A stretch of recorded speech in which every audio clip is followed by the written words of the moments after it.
Las mujeres, en una cadena rítmica, sacan con sus bateas poco a poco ingentes cantidades de tierra, hasta dejar el pozo transitable para empezar el trabajo de minería.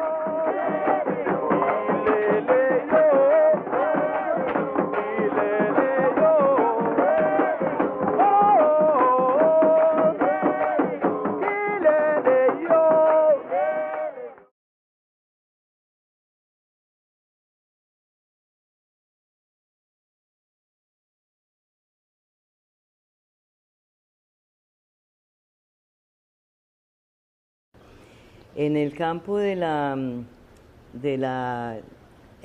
que combiné, digamos, el documental o la antropología visual con un trabajo sobre el conflicto, fue en la época del presidente Barco, cuando realmente se puso a funcionar el Plan Nacional de Rehabilitación. Presenté un proyecto para hacer un convenio con Presidencia de la República, porque ese plan dependía de Presidencia de la República, y Colcultura de la época, cuya directora era Liliana Bonilla, para hacer un trabajo cultural en las zonas de conflicto. Ese trabajo se llamó las Jornadas Regionales de Cultura Popular, y las hicimos en el Urabá, en Barranca, en el Caquetá, en Mompox, aunque Mompox en sí mismo no era una zona de conflicto, digamos que estaba alrededor todo el sur de Bolívar, que en esa época era una zona muy complicada.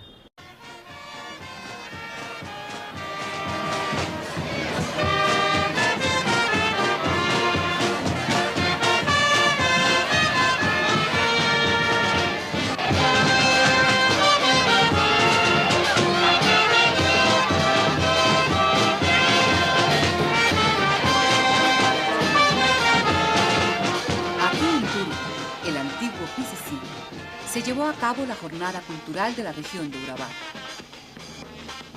De Sucre llegaron los gaiteros de ovejas, las danzas de diablos, el fantasma de San Pues y el tigre y el bolero de Cincé. De Córdoba, la banda bajera de San Pelayo y Marcelino Bertey, el maestro del pito atravesado. El grupo bullerengue de Puerto Escondido, las danzas Catalina de Carrillo y las del cacique Mexión de San Andrés de Sotavento. ¿En qué consistían esas jornadas? Esas jornadas, la idea que yo tuve al proponerla era hacer como una relación Estado-sociedad, academia, Estado-sociedad. Entonces, las jornadas tenían tres espacios.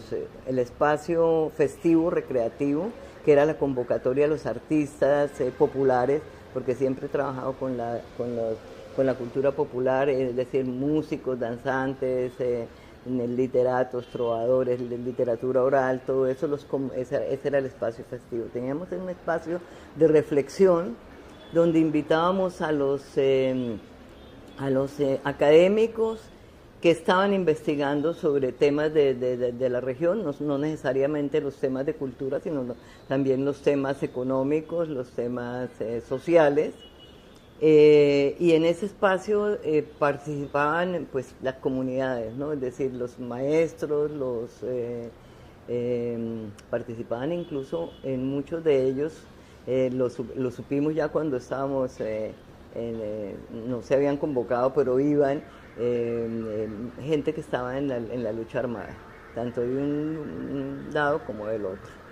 Y había un espacio de aprendizaje que era se hacían unos talleres previos a las jornadas en donde preguntaban a las comunidades cuáles eran las necesidades que tenían. Entonces, claro que esto sí era en el campo cultural, entonces había gente que pedía talleres de música.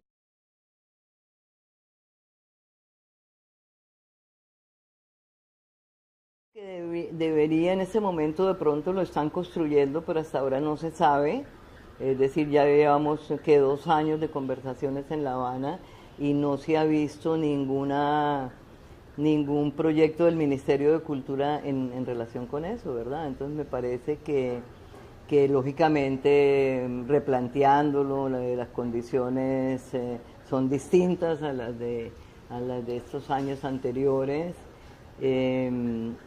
pero se debía estar construyendo, no solamente para ayudar y contribuir al proceso que se supone que tiene que terminar en este año, pero también al posconflicto.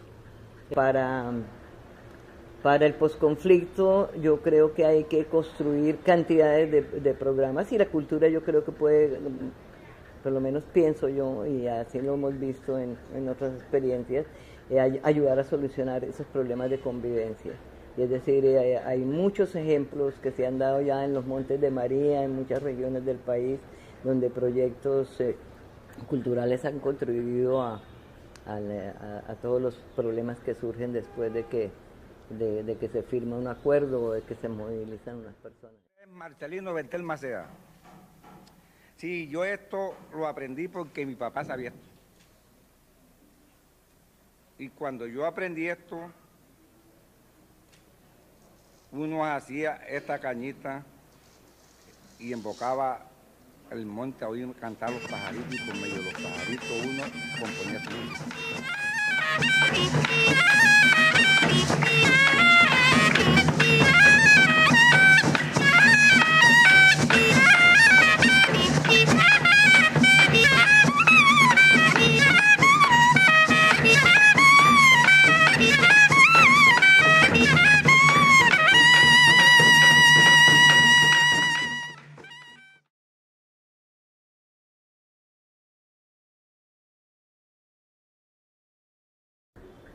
Es una palabra de los indígenas guajivos de los llanos orientales, que es el nombre de una danza que es una danza de la reconciliación, ¿verdad? En esa danza empiezan primero los hombres, bailan en círculo, van entrando las mujeres, después entran los jóvenes, de último entran los niños y bailan y cantan, pero es decir, es como una especie de ritual de sanación, es decir, ellos...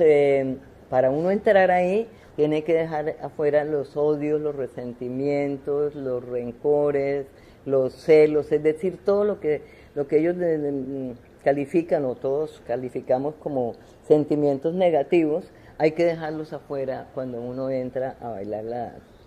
Bueno, entonces a mí se me ocurrió que ese podría ser un buen nombre de un proyecto, para tratar de que las danzas del país, los grupos de proyección, que son los que no son los portadores de la tradición, sino los que investigan la tradición y la proyectan en espacios urbanos, por ejemplo, que hay muchos y muy buenos. Entonces era trabajar con ellos de cómo, digamos, conservando las tradiciones, hicieran una proyección escénica de mayor nivel.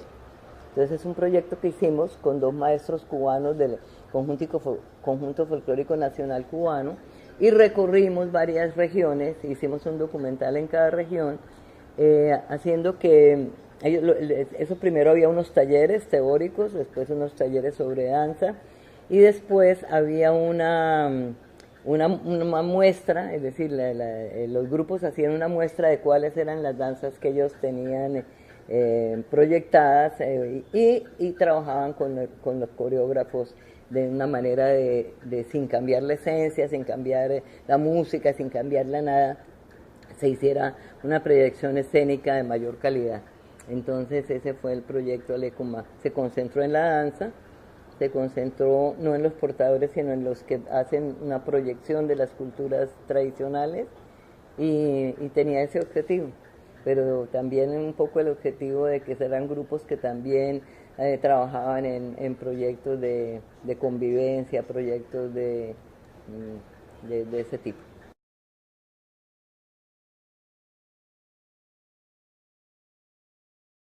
La fiesta es el espacio donde se expresaba todo lo que ahora llamamos patrimonio inmaterial, ¿no? La música, la danza, la tradición oral, y además había una ventaja con esto, es decir, bueno, primero yo nunca llegué a ningún sitio que no hubiera estado varias veces.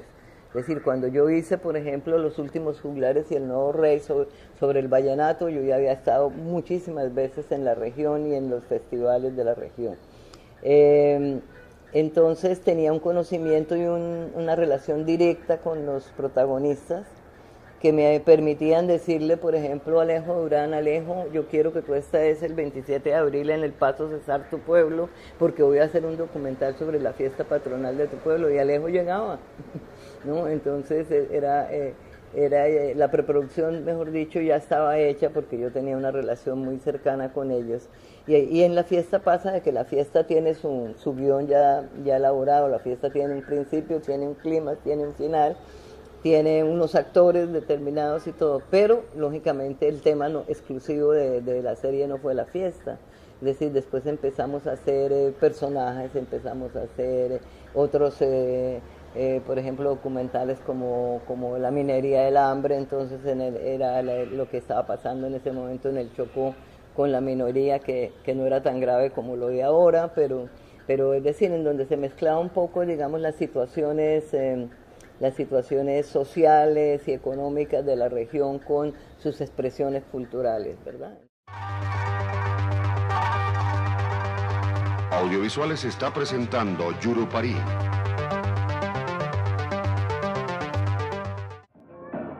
Yurupari es la flauta sagrada que utilizan los indígenas del Amazonas en los rituales para rendirle culto a sus ancestros. Yurupari rescata y muestra las tradiciones populares que habitan todos los rincones de Colombia. El Chocó es un departamento especialmente minero cuya inmensa riqueza no ha revertido en el bienestar de sus habitantes. En este programa veremos las distintas técnicas de explotación del oro, acompañadas de sus cantos tradicionales, y asistiremos a la fiesta patronal de la Virgen del Rosario en el pueblo minero de Condoto. Desde principios del siglo hasta 1974, la Chocó Pacífico, compañía extranjera, explotó las minas del Chocó. Cuando las entregaron a una empresa colombiana, la maquinaria era tan anticuada y las prestaciones sociales se habían acumulado tanto que se requería una gran inversión. La empresa colombiana bien pronto se dio cuenta de la situación y fue entonces cuando se creó Mineros del Chocó. Los mineros entraron a ser socios de su propia quiebra. O el documental de Pedro Flores, Llanero Músico es Guerrillero, donde él nos contaba cómo había sido su experiencia en los años 50 con las guerrillas de Guadalupe Salcedo. Es decir, entonces había una combinación de historia cultural con historia digamos, política e historia económica de las regiones, ¿verdad?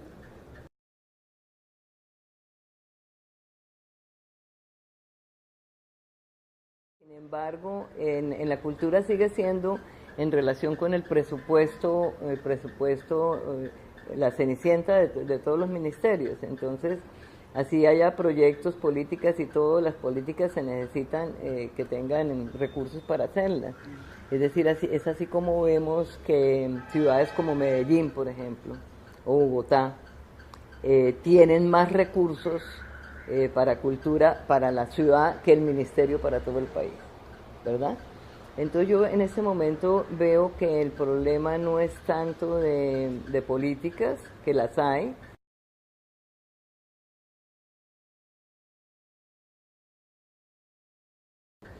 Y desde luego con el patrimonio inmaterial es distinto al patrimonio, con el patrimonio inmaterial siempre hay cambios, porque es un patrimonio vivo que se transforma permanentemente, y entonces muchas de las cosas que originalmente se eligieron como patrimoniales van desapareciéndose o van transformándose. Entonces a veces es muy complicado manejar esos temas. Entonces hay muchas complicaciones porque las cosas cambian, porque las ciudades crecen, porque los jóvenes, hay un problema, por ejemplo, grave en el carnaval, y es el relevo generacional. Es decir, muchos de los jóvenes ya no quieren hacer lo tradicional, sino quieren hacer las cosas contemporáneas, y yo creo que por eso el mundo siempre ha cambiado, porque los jóvenes quieren otras cosas.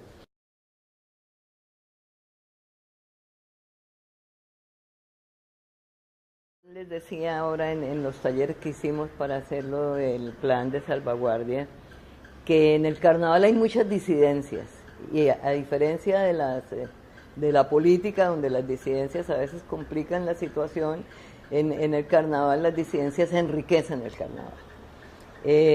Bueno, había en el pasado, digamos, desde los años 50, porque el carnaval tiene más de siglo y medio de tradición, pero había grupos que eran excluidos y hacían una especie de carnaval subterráneo, clandestino, pero si se atrevían a salir o algo eran atacados, podían ser encarcelados o atacados.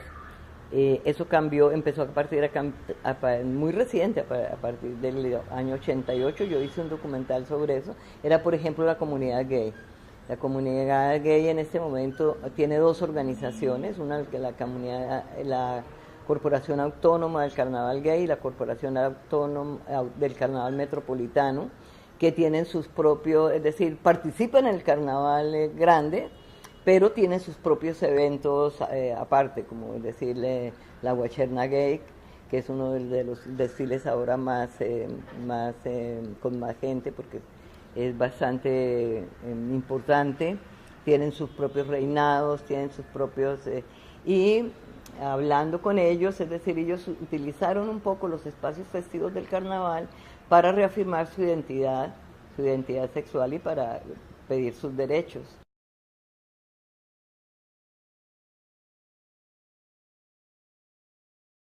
Pedro Flores es un documental distinto al resto de la serie por varias razones. Una, porque yo trabajé un guión basado en una investigación que Carlos Rojas, un músico muy importante llanero, había hecho la biografía de él, había hecho una investigación sobre la biografía de Pedro Flores.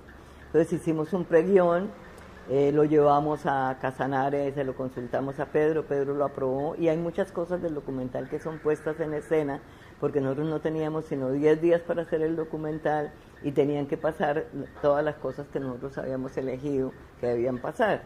Entonces, y Pedro Flores termina contándole a los hijos sobre unas fotos de la época, cómo había sido, que él había sido guerrillero de las guerrillas del llano de Guadalupe Salcedo, y que además eran fotos en donde aparecían entregando las armas, y entonces les cuenta a los hijos cómo fue que mataron a Guadalupe, después de que ya habían entregado las armas, lo mataron en Bogotá. Es parte de esa historia que está además reflejada en Guadalupe años 50, de la obra de teatro de La Candelaria, ¿verdad? Entonces era esa misma historia, pero contada al final del documental. Eso se acababa de cambiar el gobierno, se pasó el gobierno de Belisario y eran los primeros días del gobierno de Barco, que además era un gobierno liberal, y como siempre se presentaba a la gerente de audiovisuales, porque esa era el programa de audiovisuales, los programas que se elaboraban antes de emitirlos en televisión.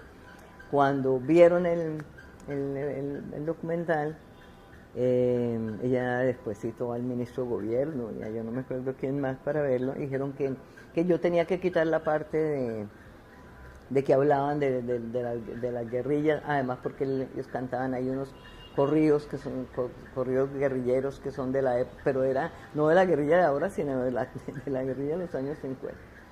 Entonces yo dije que no, yo estaba en comisión de la Universidad Nacional para hacer ese trabajo. Entonces yo dije que quitarle una parte a una película era como quitar el capítulo de un libro, y eso era censura y que yo no lo permitía, que si no querían no lo emitieran, pero y que yo no lo cortara. La universidad me apoyó en ese tema, y el documental quedó completo, está completico, está en la Fundación Patrimonio Fílmico, se puede conseguir.